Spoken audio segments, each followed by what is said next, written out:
اور موت آ جائے تو جنتی ہے۔ کوئی اور عمل جو بخشش کے لیے رکاوٹ ہو وہ نہ کرے تو جنتی ہے۔ لیکن اس نے کیا کیے؟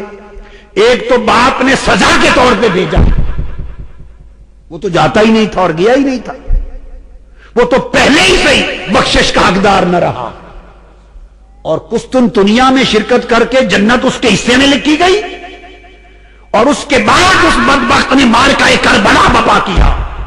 ظالم تو نے سیدہ سکینہ کو تڑپایا، پھر بھی جنت ملے گی۔ تو نے علی اصغر کی جان لی تیرے لشکر نے، پھر بھی جنت ملی۔ علی اکبر کی نام، پھر جنت ملی۔ 72 لاشیں مصطفیٰ کے تڑپائے، پھر جنت ملی۔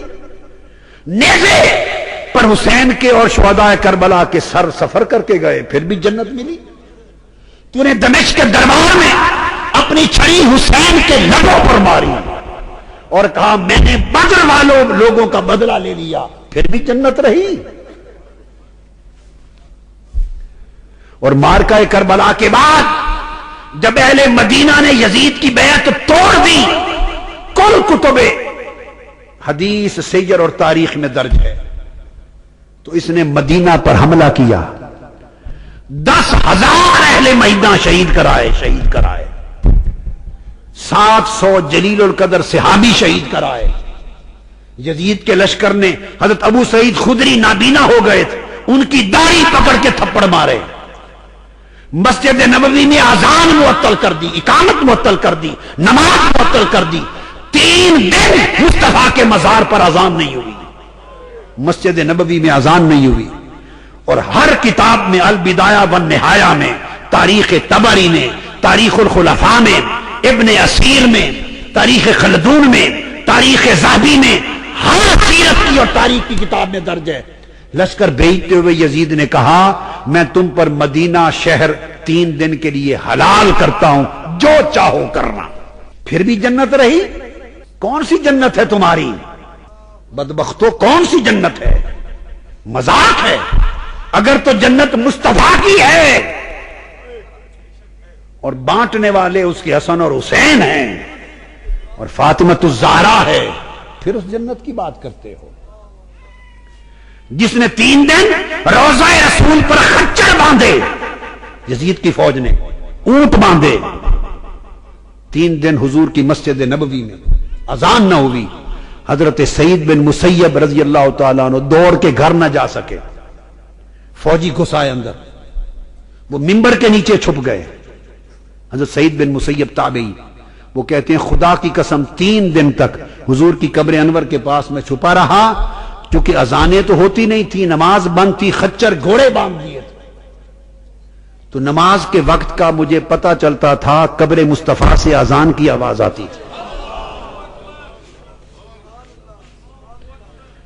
اس نے ادھر معرکہ کربلا برپا کیا اور تاجدار کائنات کو تڑپایا، ادھر شہر مدینہ میں خون عام کیا اور حضور کی قبر انور اور مسجد نبوی کو ویران کیا۔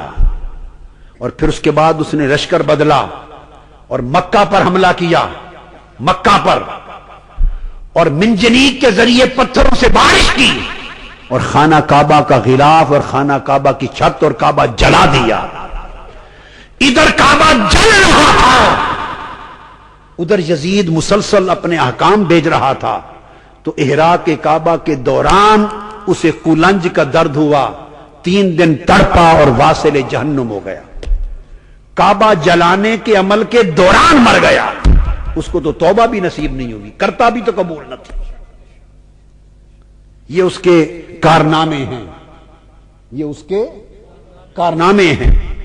بیعت ظلم و جبر سے ہوئی، معرکہ کربلا برپا ہوا، مدینہ برباد کیا اس نے، کعبہ جلایا، اس حال میں مر گیا۔ وہ یزید اور اس کا ساری نسل صرف ایک سیدہ زینب کے سامنے منہ نہیں کر سکتی۔ ارے صرف اس ایک لمحے کا جواب ان دشمنان رسول کے پاس نہیں ہے، جب سیدہ زینب قافلہ لے کے دمشق پہنچی تو بازاروں اور گھروں کی چھتوں پر لوگ جمع ہو گئے تھے،